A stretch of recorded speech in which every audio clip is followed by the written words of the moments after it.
Ayrton Senna da Silva nasceu na capital de São Paulo em 21 de março de 1960. Filho do empresário Milton Guirado Teodoro da Silva e de Neide Joana Senna da Silva. Sendo um mito da Fórmula 1 e automobilismo mundial, contando com a história de sucesso que inclui 41 vitórias, 65 pole positions e 3 campeonatos mundiais na Fórmula 1. Ao vestir o macacão, Ayrton Senna e o carro tornavam-se uma só entidade indissociável, que sentia cada reação da pista e executava manobras inacreditáveis.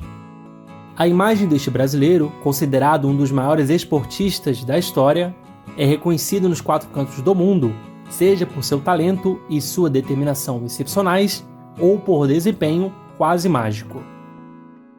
Seu espírito patriota, sua alegria, força de vontade e determinação tornavam temporariamente esquecível, nas tardes de domingo, os problemas que o país enfrentava na década de 80 e 90.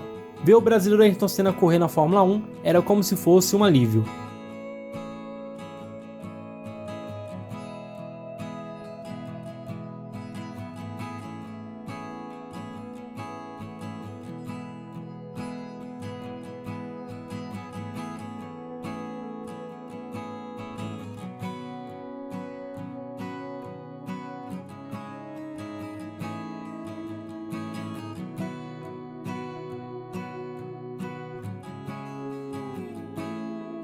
Senna era apaixonado por aviação. Em 1993, devido à sua paixão por helicópteros, ele se tornou piloto privado em asas rotativas e pilotou 2 das 3 aeronaves que possuía. Também tinha 2 aviões, um Hawker 800 e um King Air F-90.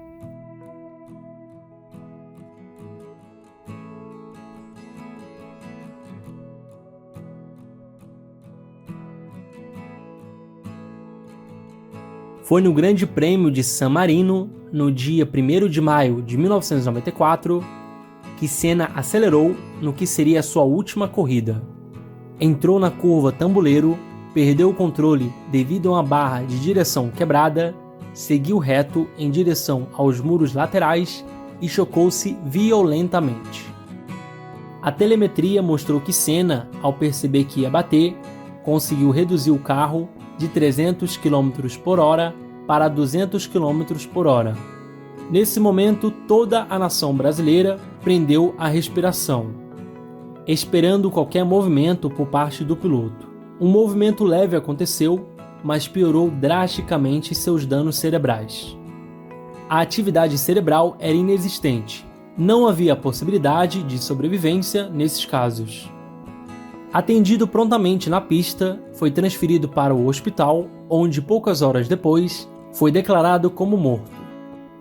Os médicos concluíram, após a autópsia, que Senna teve morte instantânea na batida. O consulado brasileiro em Milão e Celso Lemos, diretor da Ayrton Senna Promoções, resolviam as questões burocráticas para liberar o corpo de Senna a fim de transportá-lo ao Brasil. Após a autópsia, o corpo de Senna foi liberado no final da tarde de terça-feira, dia 3 de maio. Houve uma tentativa de trazer o corpo de Senna em seu avião particular, mas as portas do seu próprio jato não eram largas o suficiente. Um avião da Força Aérea Italiana levou o corpo de Senna de Bolonha para Paris, a fim de ser embarcado no voo RG-723 da Varig para Guarulhos, São Paulo. Não era permitido o translado de caixões na cabine de passageiros dos aviões, pois eles vão no compartimento de cargas. Mas a mãe de Ayrton Senna, Dona Neide, pediu que o corpo fosse transladado na classe executiva, e ela fez questão de que a companhia fosse a Varig. No balcão de check-in, Celso Lemos, diretor da Senna Promoções, conversava com o comandante da Varig, Reginaldo Gomes Pinto, ou insistindo para que levasse o corpo de Senna na cabine de passageiros, no voo RG-723 com destino a Guarulhos. O comandante disse ao diretor da Senna Promoções que não havia como transportar o caixão de Senna no compartimento dos passageiros, como lhe estava sendo solicitado. A única possibilidade de poder atender o pedido de Lemos era se o presidente da Varig enviasse um fax assumindo a responsabilidade pela decisão. Não demorou muito e um funcionário da Varig confirmou o recebimento do fax. O avião era um McDonnell Douglas MD-11 de matrícula Papa Papa Victor Oscar, Quebec.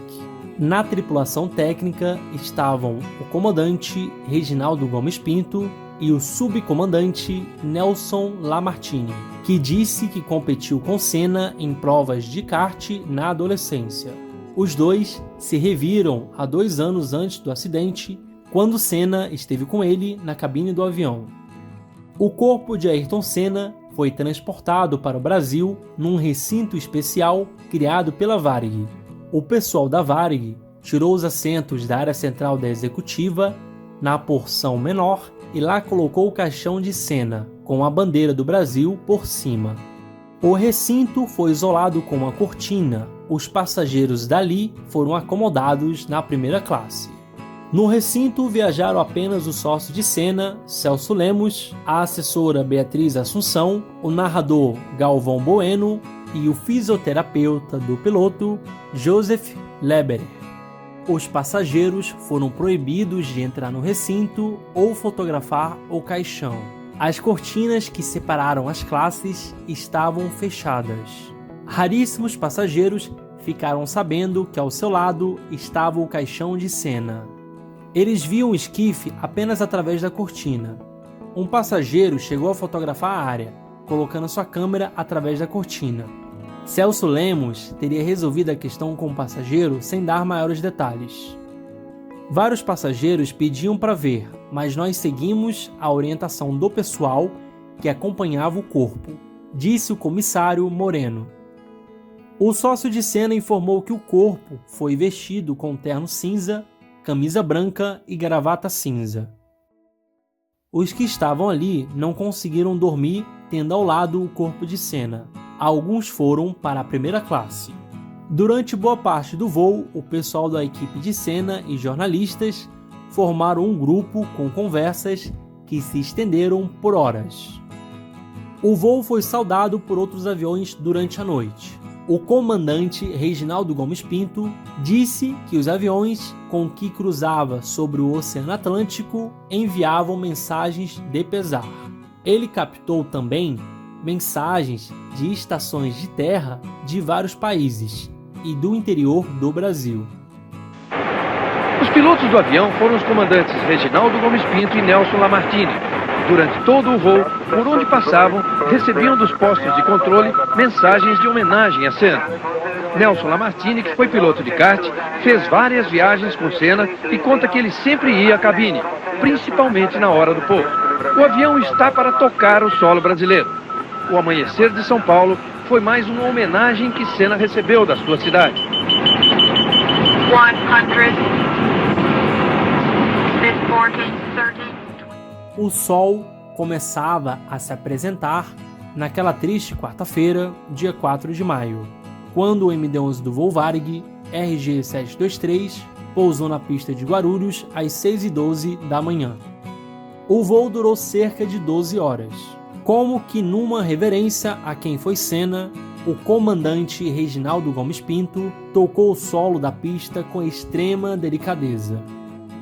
Cerca de 800 policiais formavam o esquema de segurança no aeroporto.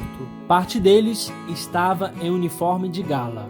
O avião parou no Terminal 2 do aeroporto de Guarulhos. Na pista, a guarda de honra, a escolta e o carro de bombeiros que levaria Senna ao velório já estavam a postos.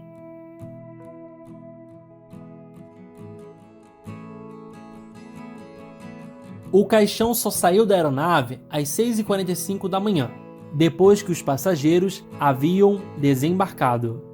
Os militares o retiraram pela porta de trás do avião, colocando-o numa plataforma elevadiça.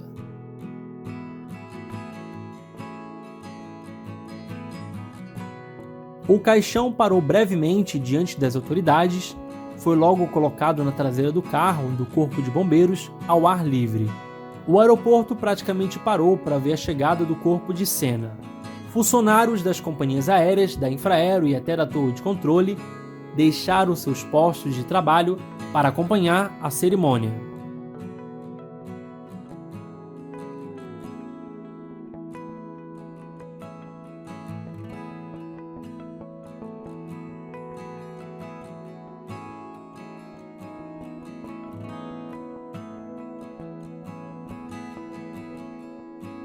Uma multidão esperava a chance de ver passar o caixão nos arredores do aeroporto. A polícia não calculou o número de pessoas presentes. As áreas do saguão do aeroporto, com vista para a pista, também estavam tomadas. Lentamente, o carro levando Senna desfilou pela pista. Nesse momento, carros e caminhões começaram a buzinar. As pessoas aplaudiam, muitas choravam.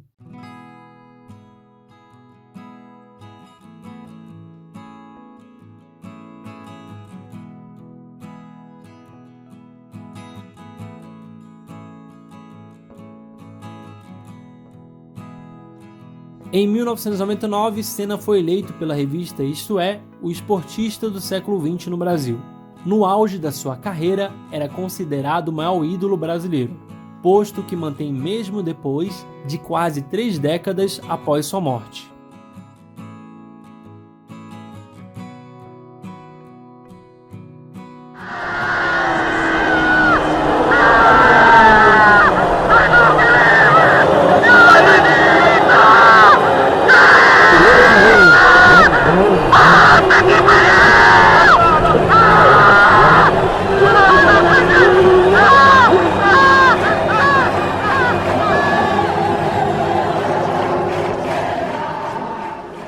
Bom pessoal, esse é mais um vídeo do canal Amantes da Aviação. Deixa aí a sua curtida e o seu comentário e não se esqueça de compartilhar com familiares e amigos. Até logo!